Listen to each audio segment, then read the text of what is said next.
नमस्कार. मालिकेच्या पुढील काही भागांमध्ये आपल्याला खूपच जबरदस्त असा ट्विस्ट पाहायला मिळणार आहे. मधुभाऊ हे कोमातून जागे होणार आहेत आणि कुसुमला हे सत्य कळणार आहे की सायली ही तन्वी आहे. हे सगळं कशा पद्धतीनं होणार आहे ते आपल्याला आजच्या या व्हिडिओमध्ये पाहायला मिळणार आहे. त्यासाठी प्रेक्षकांनो हा व्हिडिओ शेवटपर्यंत पहा. त्याचबरोबर चॅनलवर नवीन असाल तर चॅनलला सबस्क्राईब करा, व्हिडिओला लाईक करा. हे सगळं का होणार आहे, नक्की काय घडणार आहे, सायलीच्या बाबतीत कसं समजणार आहे, या सगळ्या गोष्टींचा खुलासा होणार आहे. तर इकडे अर्जुनने सायली आणि कल्पना या दोघींना एकत्र आणण्यासाठी जो काही प्लॅन सुरू केलेला आहे, जे काही त्याने हाती मिशन घेतलेलं आहे त्या पद्धतीने तो काम करत असतो. तेव्हा अस्मिताला त्याने सांगितलेलं आहे की अस्मिता आणि प्रताप या दोघांनीही सायलीला टॉर्चर करायचं आहे. आता सायलीला टॉर्चर करायचं म्हणजे ही साधी गोष्ट आहे का? कारण प्रताप हा सायलीशी किती प्रेमाने वागतोय गेली काही दिवस झालं, आणि अचानक सायलीला टॉर्चर करणं हे प्रतापला शक्य आहे का?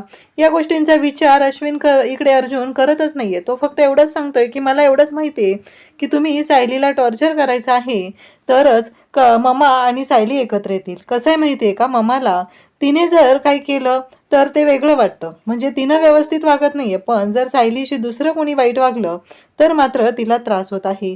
त्यापेक्षा मला असं वाटत आहे की मम्माला ह्या गोष्टी सगळ्या कळणं गरजेचं आहे आणि त्यामुळं आपण या सगळ्या गोष्टींचा उलगडा अशा पद्धतीने करायचा आहे.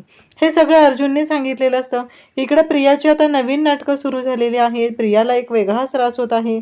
प्रियाचं असं म्हणणं आहे की काहीही झालं तरीही आता या पोलीस स्टेशनमधून, या जेलमधून आपल्याला बाहेर पडायचं आहे आणि त्यासाठी जे काही करायचं आहे ती सगळी तयारी प्रियानं केलेली आहे.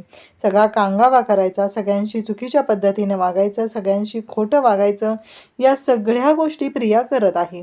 कारण ते सगळं करून तिला सिंपती मिळवायची आहे आणि ती सिंपती मिळवण्यासाठी तिला जे काही करता येईल ते सगळं करायची तयारी या प्रियाने दाखवलेली आहे आणि त्यासाठी हा सगळा तिचा कुटाणा चाललेला आहे. त्याचबरोबर इकडे आपल्याला पाहायला मिळतं ते म्हणजे की प्रताप अर्जुनला म्हणत असतात की अरे अर्जुन, तुला कळतंय का, तू काय बोलतोयस, हे सगळं हे कसं शक्य आहे?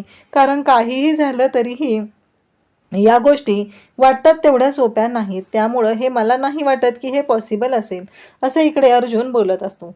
त्याचवेळी अस्मिता म्हणत असते की ठीक आहे, जर या सगळ्या गोष्टी केल्याने मम्मा आणि त्याचबरोबर हे एकत्र येणार असतील तर आपण हे सगळं करूया, असं इकडे ठरलेलं असतं. आणि तेव्हा मात्र इकडे आता अर्जुनने ठरवलेलं आहे त्या पद्धतीने गोष्टी सुरू झालेल्या असतात आणि मग अर्जुन सगळ्यांना इन्स्ट्रक्शन देत असतो, काय करायचं आहे, नक्की कशा पद्धतीने वागायचं आहे हे सगळं अर्जुन ठरवत असतो. त्यासोबतच इकडे पाहायला मिळतं ते म्हणजे की सायली मात्र म्हणत असते की तुमचं काय चाललंय, मला तर कळेल का, तुम्ही मला का सांगत नाहीये, तुमचं जे काय चाललेलं आहे त्या सगळ्यामध्ये तुम्ही मला का सामील करून घेत नाही, असं सायली अगदी लहान मुलासारखं विचारत असते. परंतु अर्जुन मात्र तिला काहीच सांगत नाही. अर्जुन म्हणतो की मी आवरून घेईल, हे जे काही कपड्यांचं वगैरे सगळं आहे ना हे काम मी करेन, असं तो सांगू लागतो. तेव्हा मात्र सायली म्हणत असते की अर्जुन सर, असं का करताय तुम्ही, मी आहे ना, मी करते ना सगळं.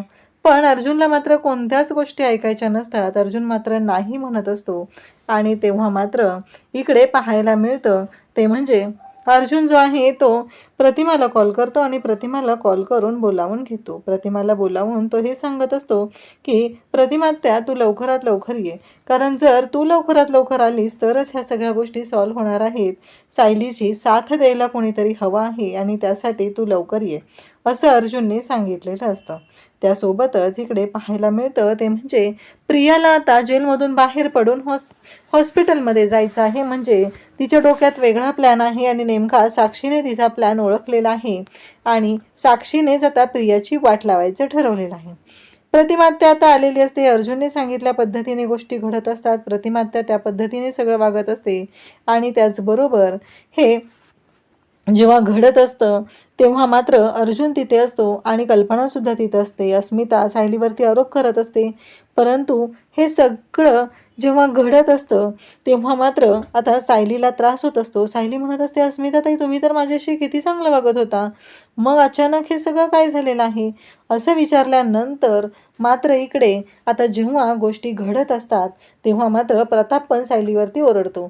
प्रताप ही सायलीला म्हणत असतो की काय चाललंय सायली, माझ्या अस्मित अशी तू असं वागलेलं मी सहन करणार नाही. एक तर ती आता पोटुशी आहे आणि तिचे जर या घरामध्ये डोहाळे पुरवले जाणार नसतील तर मला हे मान्य नाही, असं इकडे प्रताप सांगत असतो. तेव्हा मात्र सगळेजण तिथं असतात. अर्जुन म्हणत असतो की डॅड काय चाललंय हे सगळं.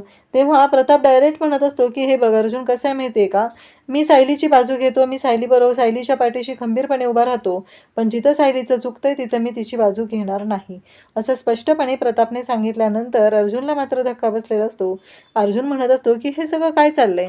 इकडे अश्विनचा वेगळाच कांगावा सुरू असतो आणि त्यानंतर हॉस्पिटलमध्ये मात्र कुसुमताई तिथं बसलेली असते. कुसुमताई ही मधुभाऊंच्या जवळ असते, मधुभाऊंची काळजी घेत असते. सायली आणि अर्जुन यांना तिनं सांगितलेलं असतं. अर्जुनलाही ऑफिस असतं, त्याची कामं असतात, त्यामुळं मधुभाऊंच्या जवळ ती असते. अर्जुन येता जाता भेटत असतो, सायलीही मधुभाऊंना भेटायला जात असते. अशा पद्धतीने त्यांचं रुटीन चाललेलं असतं.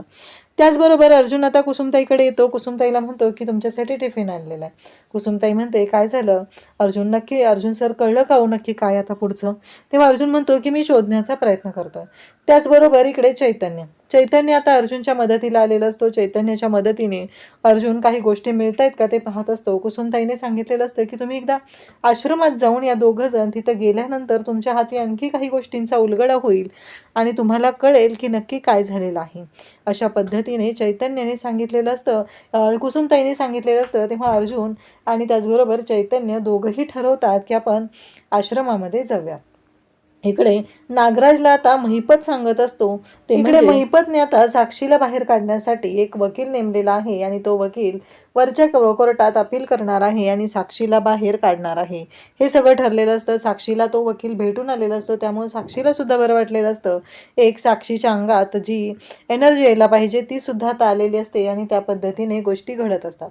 नागराज तिथं आलेला असतो. महिपत मात्र नागराजला म्हणत असतो की बारीक लक्ष ठेवा, तो मधुभाऊ हाललेला दिसला की आपल्याला त्याचं काम करायचं आहे, एवढं लक्षात ठेवा, कारण तुम्ही अर्धवट काम करून ठेवलेलं आहे आणि हा सगळा गोंधळ घालून ठेवलेला आहे. काम कसं फत्ते करायचं असते, पुन्हा त्याच्या हाती काही राहिलं नाही पाहिजे, एवढं लक्षात ठेवायचं आहे, असं इकडे नागराजला तो सांगत असतो. त्याचवेळी तो वकील तिथून गेलेला असतो. म्हणजे महिपत काय आहे हे सगळ्यांनाच माहिती आहे. ऑब्विसली साक्षीने आता खून केलाय, स्वतःच्या तोंडाने तिने खुनाची कबुली दिलेली आहे. पण मधुभाऊ जर आता इथे उत्तर द्यायला नसतील तर काय होणार हे सगळं माहिती असतं आणि त्यामुळंच गोष्टी घडत असतात. इकडे अर्जुन आणि त्याचबरोबर कुसुमताई बोलत असते. कुसुमताई म्हणत असते की आश्रमात एक कपाट आहे आणि त्या कपाटामध्ये बऱ्याच गोष्टी आहेत. म्हणजे जी मुलं लहान लहान मुलं आश्रमात येतात त्यांचं मधुभाऊंनी साहित्य, म्हणजे जे आश्रमात आलेले असतात तेव्हा त्यांच्यासोबत असलेलं साहित्य, या सगळ्या गोष्टींचा उलगडा त्या गोष्टी तिथं गाठोड्यामध्ये बांधून ठेवलेले असतात. पण मला ना एक गोष्ट तुम्हाला सांगायची आहे, ती म्हणजे तिथे ना जी गाठोडी आहेत त्याच्यामध्ये 2 गाठोडी गायब आहेत. एक म्हणजे सायलीचं आणि दुसरं म्हणजे प्रियाचं. अर्जुन म्हणतो काय सांगताय तुम्ही. मग इकडे अर्जुन म्हणतो की ठीक आहे, मग मी आता ना घरी जातो आणि प्रियाच्या रूममध्ये काही सापडतंय का ते पाहतो. अर्जुन घरी येतो, प्रियाच्या रूममध्ये शोधाशोध करू लागतो. कोणाला काही माहिती नसतं आणि अर्जुनच्या हाती एक फोटो लागतो आणि मग इकडे अर्जुन रविराजला फोन करतो. अर्जुनला धक्का बसलेला असतो, कारण तो फोटो असतो तो म्हणजे छोट्या तन्वीचा आणि त्या फोटोच्या मागे सुद्धा सायली असं लिहिलेलं असतं आणि अर्जुनला सगळ्यात मोठा धक्का हा बसलेला असतो, कारण त्या फोटोच्या मागे सायली लिहिलेला आहे आणि मग तो फोटो प्रियाच्या रूममध्ये काय करत होता. कारण त्या लॉकरची जी चावी असते, म्हणजे सगळ्या फर्निचरमध्ये कपाटं जी बनवलेली आहेत त्या प्रत्येकाच्या चाव्या एक पूर्णाईच्या रूममध्ये ठेवलेल्या असतात आणि त्या चावीने अर्जुनने कपाट उघडलेलं असतं आणि त्यामुळं अर्जुनला आता समजलेलं असतं ते म्हणजेच की तिथे जे त्या लॉकरमध्ये असलेलं गाठोडं हे सायलीचं गाठोडं आहे. कारण मधुभाऊ शोधत होते, आश्रमात ते गाठोडं नव्हतं आणि प्रियाचंही गाठोडं गायब आहे. मग आता अर्जुनला प्रश्न पडतो की मग प्रियाचं गाठोडं कुठं आहे. अर्जुन येतो आणि तो जो फोटो आहे लहानपणीचा तो लॅपटॉपवरती टाकतो आणि लॅपटॉपवरती टाकल्यानंतर तो AI मध्ये टाकून त्याचं एज जनरेशन जे आहे त्याच्यानुसार त्याचा मोठा फोटो तयार करून घेतो, यंगवाला फोटो तयार करून घेतो. तेव्हा अर्जुनला कळतं की तो फोटो तर सायलीशी मिळता जुळता झाला आहे. ऑब्वियसली त्या फोटोच्या मागं सायली असं लिहिलेलं असतं, त्यामुळं तो फोटो सायलीचाच आहे हे तर अर्जुनच्या लक्षात आलेलं असतं आणि आता मात्र अर्जुन विचार करायला लागतो. म्हणजे ह्या प्रियाने गोंधळ घातलेला आहे ही गोष्ट मात्र अर्जुनच्या लक्षात आलेली असते. त्याच वेळी आता अर्जुन कुसुमताईकडे येतो आणि कुसुमताईला सांगू लागतो की हे बघा, हे मला गाठोडं सापडले. कुसुमताई म्हणते, काय सांगताय, हे कुठे सापडलं तुम्हाला? तेव्हा अर्जुन सांगत असतो की प्रियाच्या रूममध्ये. अर्जुनला ते सापडलेलं जे आहे, तो फोटो आहे, ते सगळं मिळालेलं असतं. आणि त्याचबरोबर अर्जुन आता पुढच्या गोष्टींचा उलगडा करण्यासाठी सज्ज झालेला असतो, कारण अर्जुनला माहिती काढायची असते. इकडे आता रविराज हे एक पुस्तक वाचत बसलेले असतात. तेव्हा नागराज अचानक तिथे येतो आणि नागराज म्हणू लागतो की दादा, तुला मधुभाऊंबद्दल काय वाटतंय? म्हणजे मधुभाऊ शुद्धीवर येतील, काय झालंय नक्की त्यांच्या बाबतीत? हे सगळं जे घडत असतं ते मात्र बोलणं सुरू झालेलं असतं. इकडे कुसुमताई आता घरी आलेली असते. सायली म्हणत असते, काय झालं कुसुमताई अचानक? तेव्हा कुसुमताई म्हणते, काही नाही गं, असंच आलेले आहे, कारण मला हॉस्पिटलमध्ये मी तिथं होते, तर चैतन्य सर तिथं आले आणि चैतन्य सरांना तिथे मी बसवलं आणि म्हणलं मग घरी जाऊन येते, तुझी पण भेट होईल, म्हणून इकडं आलेली आहे. आणि मग इकडे या सगळ्या गोष्टी बोलणं सुरू असतं. अर्जुन म्हणत असतो की काय झालं कुसुमताई? तेव्हा कुसुमताई म्हणत असते की नक्की काय करायचं आहे अर्जुन सर, कशा पद्धतीने पुढच्या गोष्टी करायच्या आहेत हे विचारायला तर कुसुमताई तिथं आलेली असते. आणि त्याचबरोबर अर्जुन बोलत असतो. अर्जुन म्हणत असतो की नक्की काय म्हणायचं आहे तुम्हाला? आणि कुसुम ह्या सगळ्या गोष्टी अर्जुनला सांगत असते. त्याचबरोबर इकडे रविराज, अर्जुन सगळेजण आता आहेत. अर्जुन रविराजला भेटायला गेलेला असतो आणि अर्जुन म्हणत असतो की सिनियर, हा फोटो पाहिला का? तेव्हा रविराज म्हणतात, कोणता फोटो? आणि मग अर्जुन तो फोटो दाखवतो. तेव्हा रविराजला धक्का बसतो. रविराज म्हणतो, हा फोटो तर आपल्या तन्वीचा आहे. तेव्हा रविराज म्हणतात, अर्जुन म्हणतो की हो बरोबर आहे, पण या फोटोच्या मागं काय लिहिलंय पाहिलंस का तू? तेव्हा सिनियर म्हणतात की हा फोटो मला प्रियाने दाखवला होता, तो प्रियाकडे होता ना, म्हणजे ऑब्विसली तन्वीकडे होता ना, तो तिने दाखवलेला आहे. तेव्हा अर्जुन म्हणतो की पण सिनियर, हा फोटो जो आहे याच्या मागे काय लिहिलंय ते तू पाहिलेलंच नाहीये. तेव्हा रविराज म्हणतात की काय लिहिलंय याच्या मागे? त्याच्या मागे नाव लिहिलेलं असतं, ते म्हणजे सायलीचं. आणि ज्या दिवशी सायली आश्रमात आलेली होती ती तारीखही त्या फोटोच्या मागे लिहिलेली असते. आणि तेव्हा मात्र रविराजांना धक्का बसतो. रविराज म्हणतात, म्हणजे? तेव्हा अर्जुन म्हणतो की ही मधुभाऊंची सवय आहे.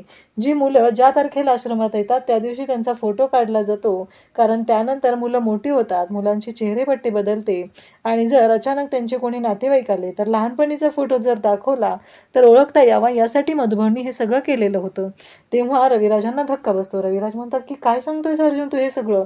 तेव्हा अर्जुन म्हणतो की हो म्हणजे तेव्हा अर्जुन म्हणतो की हो, मी तेच सांगत आहे तुला, सायली हीच तन्वी आहे.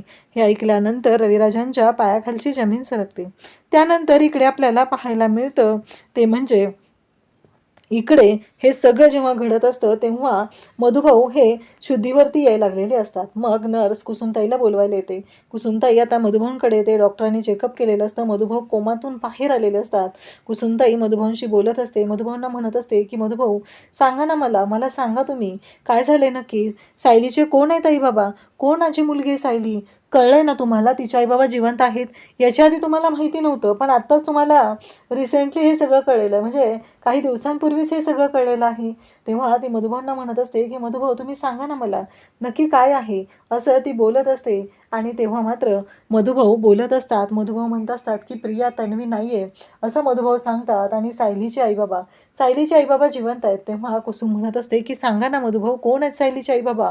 आणि मधुभाऊ धाडकन उठून बसतात आणि म्हणतात की सायली ही रविराज साहेबांची, किल्लेदार साहेबांची मुलगी आहे. हे ऐकल्यानंतर कुसुमताईला मात्र धक्का बसलेला असतो. आणि त्याच वेळी इकडे अर्जुनने सुद्धा ही गोष्ट रविराजला सांगितलेली असते. कुसुमताई म्हणत असते, काय बोलताय मधुभाऊ तुम्ही हे?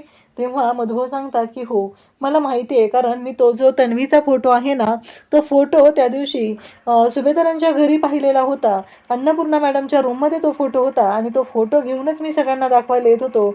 आणि त्याच वेळी मागून कोणीतरी आलं आणि त्या व्यक्तीने माझ्यावरती हल्ला केलेला आहे. हे ऐकल्यानंतर मात्र इकडे मधुभाऊंना सुद्धा धक्का बसलेला होता, हे कुसुमताईला कळतं. मधुभाऊंनी कोमातून बाहेर येत कुसुमताईला सत्य सांगितलेलं असतं. आणि आता हे सत्य सायलीला कळायचं बाकी असतं. अर्जुनला सुद्धा इकडे कळलेलं असतं. रविराजांना सुद्धा कळलेलं असतं. रविराज मात्र म्हणत असतात की हे कसं शक्य आहे, कारण ज्या मुलीचे DNA टेस्टचे रिपोर्टसुद्धा मी चेक केलेले होते, तिच्या पायावर तुळशीपत्राची खून होती. तेव्हा अर्जुन म्हणतो की मी सगळ्या गोष्टी माहिती काढलेली आहे. तुळशीपत्राची खून ही सायलीच्या पायावरती आहे, प्रियाच्या पायावरती तुळशीपत्राची खून नाही. तेव्हा रविराज म्हणतात, काय सांगतोयस अर्जुन तू हे सगळं? तेव्हा अर्जुन म्हणतो की हो, जे खरं आहे ना ते सांगत आहे मी सिनियर तुला, कारण हे जे आहे ना ते अशाच पद्धतीने घडलेलं आहे. तेव्हा इकडे मधुभाऊंना आता डिस्चार्ज मिळालेला असतो. मधुभाऊंना घेऊन सायली आणि कुसुमताई घरी आलेले असतात. सायली मात्र जाम खुश झालेली असते. तिला खूप भारी वाटत असतं, कारण फायनली मधुभाऊ हे शुद्धीवर आलेले असतात. त्यांना घरी आणलेलं असतं आणि मधुभाऊंनी कोमातून बाहेर येताच सायलीच्या बाबतीतल्या ह्या सगळ्या गोष्टी सांगितलेल्या असतात. आणि त्यासोबतच इकडे आपल्याला पाहायला मिळतं ते म्हणजे सायलीला सुद्धा धक्का बसलेला आहे. आता अर्जुन त्याचबरोबर कुसुमताई सायलीला हे सत्य कसं सांगणार, तिच्या आईवडिलांशी तिची भेट कशी घडवून देणार आहेत, ते आपल्याला पुढे पाहायला मिळणार आहे. अशाच अपडेटसाठी चॅनलशी कनेक्ट राहा. थँक्यू.